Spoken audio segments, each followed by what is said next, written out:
Hola, en esta ocasión vamos a empezar a ver la introducción sobre el ADC o el convertidor de analógico a digital. Todos los microcontroladores que implementan un periférico analógico se le llaman de propósito mixto, de señal mixta.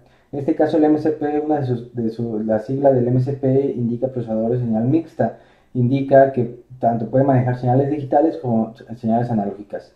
Algunos otros microcontroladores o procesadores que tienen un poco más de cualidades también implementan algo que se llama DAC, que es el convertidor digital a analógico. ¿De acuerdo? Entonces, en este caso, este micro no lo tiene, solamente tiene un ADC, un convertidor de analógico a digital. Por lo regular, el ADC, si no es que en todas las ocasiones, se utiliza como entrada para nosotros leer alguna señal del exterior análoga. Bien, antes de iniciar el código, porque es un pequeño ejemplo que nos va a introducir sobre los parámetros esenciales que se tienen que utilizar para configurar el ADC, vamos a ver su hoja de datos que ustedes ya están un poco más familiarizados o tuvieron que haber familiarizado conforme hemos visto algunos otros periféricos. Entonces me voy a ir directamente a la sección del ADC.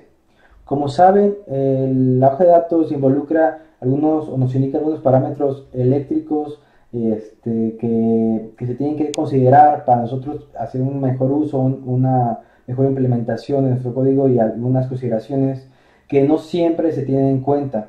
Entonces hay que leer siempre la hoja de datos para ver las limitantes de nuestro periférico y también los tiempos importantes, ¿de acuerdo? Entonces vamos a empezar a ver aquí la sección del ADC.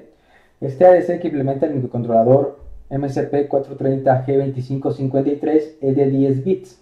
Realmente es un ADC pequeño, es un ADC tipo SAR de aproximaciones sucesivas.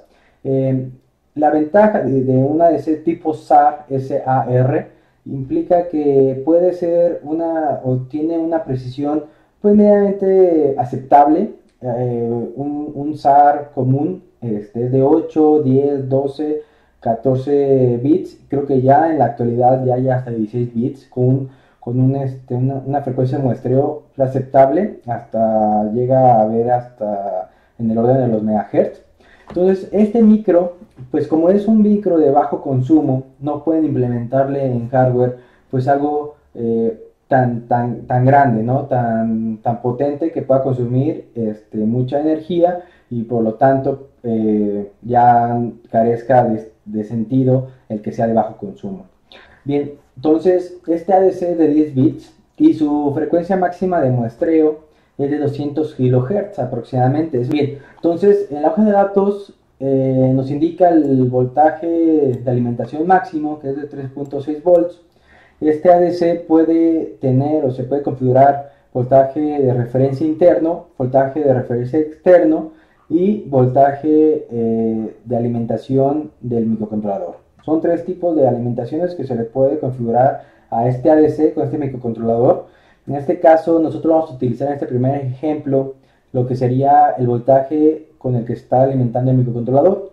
Este voltaje no es muy constante. ¿Por qué? Porque su alimentación, su circuitería de alimentación no es muy robusta. Entonces el voltaje de alimentación puede variar entre 3, 3.5, 3.3 volts. Entonces no es muy constante. Si nosotros quisiéramos muestrear algo constante, algo preciso y exacto, pues obviamente la alimentación con el cual estamos manejando el microcontrolador no es la indicada y tendríamos que utilizar otro tipo de alimentación, ya sea la interna, que puede ser de 1.5 volts o 2.5 volts, con la limitante de que ocupa un tiempo para poder reiniciar o inicializar cada vez que se va a hacer un muestreo de señal, 30 microsegundos. Entonces cuando nosotros utilizamos la referencia interna del microcontrolador, hace más lento el muestreo.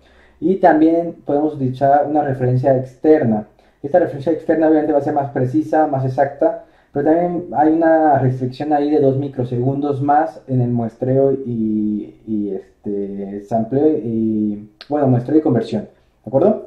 Entonces, ahorita como primera aproximación vamos a utilizar el voltaje interno de alimentación del MCP. Entonces, por lo regular va a ser entre 3, 3.6 volts, va a estar variando bastante, pero la primera aplicación no ocupamos alguna conversión precisa, simplemente vamos a usarlo como umbral.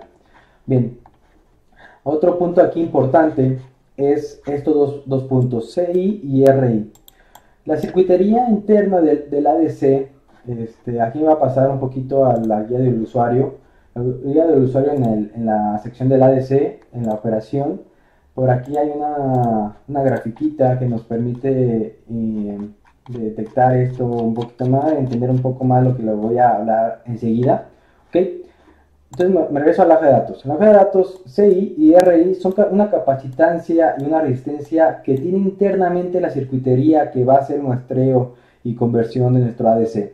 Esta capacitancia y resistencia interna interfiere en el tiempo de muestreo de nuestro ADC. Esto es porque se forma un circuito RC que, como lo sabrán, implica tiempo de carga. Entonces, este tipo de carga afecta al momento que nosotros queremos muestrear y convertir alguna señal. Entonces, este pequeño diagrama que está aquí, esta imagen, esta figura que nos muestra la guía de usuario, donde está BS, que es el voltaje de entrada de a nuestro pin que vamos a configurar como ADC, la resistencia equivalente de toda nuestra circuitería externa entra al microcontrolador, que sería por medio de estas líneas punteadas, indica que ya es parte del microcontrolador. Después de esto, la resistencia que va a ser en serie, la resistencia equivalente de mi circuito externo en serie con mi resistencia interna del ADC y mi capacitancia interna del ADC me van a dar el voltaje, ¿de acuerdo? Total, que nos va a permitir cargar el circuito de muestreo y conversión. Bien, esto es muy importante porque a mayor resistencia equivalente externa yo tenga, en ese momento nosotros tenemos que darle mayor tiempo para cargar el valor indicado, el valor real que está en BS. Si nosotros no le damos ese tiempo ideal, ese tiempo necesario para cargar la circuitería interna del MSP, nos va a dar una conversión inexacta, errónea, entonces vamos a tener problemas. Mientras menor sea la resistencia externa equivalente, podemos hacer más rápido nuestro ADC, ¿de acuerdo? Entonces aquí entran un poco en juego el acoplamiento y el acondicionamiento de señal. Esta es otra área que no me va a meter, pero acondicionando bien la señal de entrada por medio de un OPAM, por medio de un transistor, cualquier otro circuito que aísle las resistencias entre el circuito externo y el circuito interno del MSP, entonces vamos a tener una mejor resolución y un mejor tiempo de muestreo. Bien, esto ya se lo dejo a ustedes a su investigación, pero es bueno saberlo. Lo bueno de aquí es que nos indican las fórmulas que tenemos que utilizar para nosotros saber cuánto es el tiempo de muestreo, de sampleo, que nosotros tenemos que indicarle en la configuración del ADC.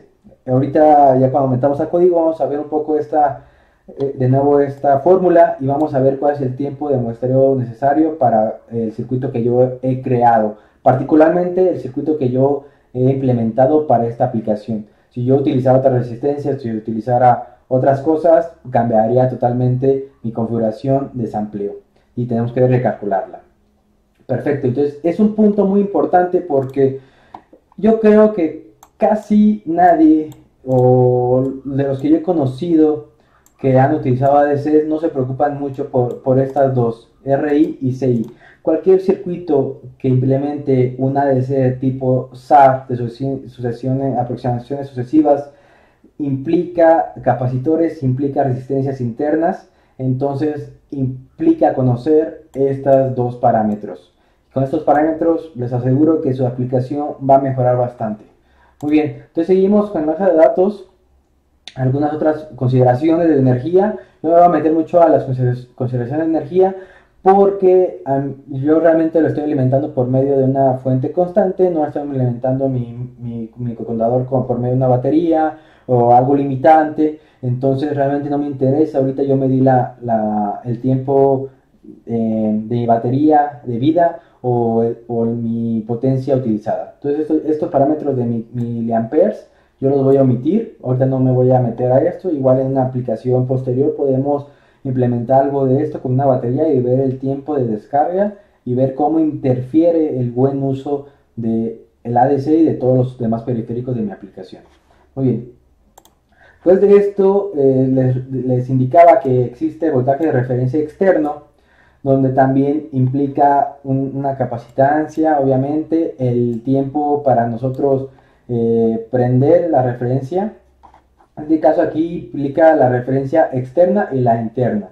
Ref on es la referencia interna, que puede ser de 1.5 volts o 2.5 volts. En este caso están haciendo el parámetro para una referencia de 2.5 volts. Entonces tarda 30 microsegundos en iniciar el regulador interno de referencia. Bien, ¿por qué es tan importante esto? 30 microsegundos para iniciar este regulador y que esté en su funcionamiento óptimo. Si yo hago un muestreo o hago una conversión antes de este tiempo, cuando la referencia esté prendida o esté en funcionamiento, obviamente voy a tener una conversión errónea. Ok, como este microcontrolador es para bajo consumo de energía, el microcontrolador, cuando no está haciendo ninguna conversión en el ADC, apaga la referencia internamente. Entonces, al momento que yo quiera hacer otra conversión, tengo que esperarme otros 30 microsegundos para yo empezar a convertir de nuevo. Bien, entonces esta limitante de 30 microsegundos es bastante, entonces su muestreo baja bastante. Entonces tienen que tener muy en cuenta esta conversión, ¿de acuerdo? Este tiempo que les va a impactar al momento que quieran convertirlo cuando estén utilizando la referencia interna. Ok, Ref Burst. Esta referencia R Burst indica si el buffer va a estar siempre activo, ¿no? Entonces, si nosotros queremos que el buffer siempre esté activo, pues va a consumir más energía, pero va a quitar estos 2 microsegundos que tenemos que esperar a que se reactive cada vez que yo vuelva a convertir en el ADC. Bien, esto ahorita no voy a utilizar el voltaje de referencia interno, entonces realmente esto no me impacta, esto no es necesario ahorita entenderlo al 100%, entonces está bien. En cuanto a la referencia externa, pues de igual forma, ¿no? Aquí no impacta en tiempos porque como es un pin tal cual, no hay parte de que tenemos que esperar a que se cargue o que se active la referencia. Siempre se está leyendo y eso no consume ningún tipo de energía. En este momento esta aplicación tampoco voy a utilizar referencia externa y lo que sí me interesa son los parámetros de tiempo. En los parámetros de tiempo, el ADC involucra un reloj interno que va a ser el ideal a utilizar. Si ustedes no quieren utilizar este ADC interno, no lo pueden utilizar el SMSLK o el MSLK, que es el maestro o el secundario, sin ningún problema. Pero tienen que tener los parámetros límite, ¿no? El parámetro límite es de 6.3 MHz comúnmente. ¿Por qué? Porque con este tiempo nosotros nos permite hacer un muestreo ideal con los parámetros que nos permite configurar el ADC. Entonces, yo les recomiendo que utilicen el reloj interno del ADC, que está a 6.3 MHz típicamente, más o menos. Entonces, si utilizan este reloj, pues les va a dar la frecuencia de muestreo de 200 MHz, 200 kHz sin ningún problema. ¿Por qué? Porque este ADC puede convertir a una máxima frecuencia de 200 kHz aproximadamente.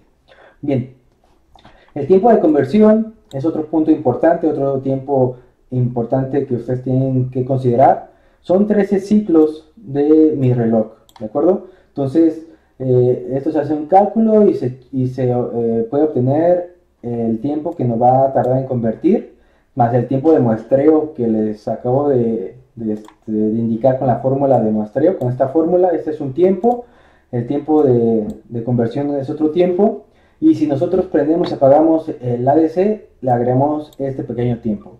Entonces son 3 tiempos principales para nosotros configurar el ADC y obtener el tiempo de muestreo total, que vamos a necesitar para cada una de nuestras muestras. Bien, sumamente importante, esto no se les vaya a pasar si nosotros queremos cambiar la resistencia externa equivalente, si queremos hacer un poquito más rápido el ADC, si queremos bajar el tiempo del ADC, con estos parámetros son con los que se juega, con el reloj y con los tiempos de muestreo, ¿de acuerdo? Bien, esto es lo único que les quería mostrar sobre el ADC. Parece ser que ya los demás parámetros ya es un poquito más avanzado, los veremos después en otros videos posteriores donde vamos a implementar el sensor de temperatura interno, que es una curva un poco extraña y ocupa unas ciertas calibraciones internas que están guardadas en ROM, pero eso lo veremos después. Muy bien, y por último el Port Schematics, donde nos indica cómo configurar el pin del ADC.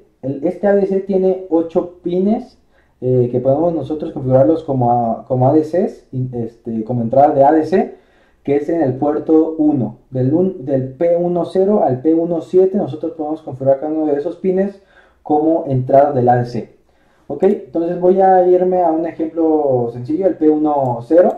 P10 aquí me indica que puedo utilizar como ADC A0, A1, A2 hasta A7 implica ADC. Entonces si ustedes ven A0 o A1 o A3 o A5 implica que es una entrada del ADC. Ok, como es entrada del ADC, esta configuración se gobierna por medio del periférico en sí. Entonces P1 DIR, P1 CEL, P1 CEL2, no importa el valor que se tenga en esos tres registros.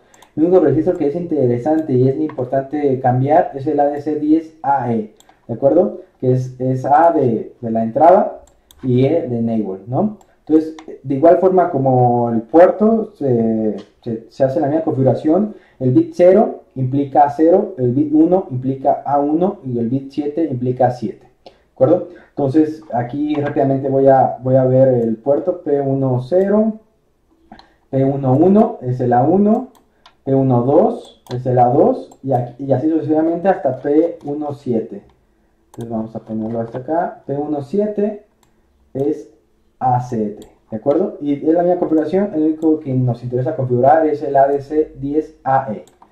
Muy bien. Bueno, es el AE y indicar que el canal que quiero convertir es también ese bit o ese pin. Muy bien. Entonces con esto yo termino.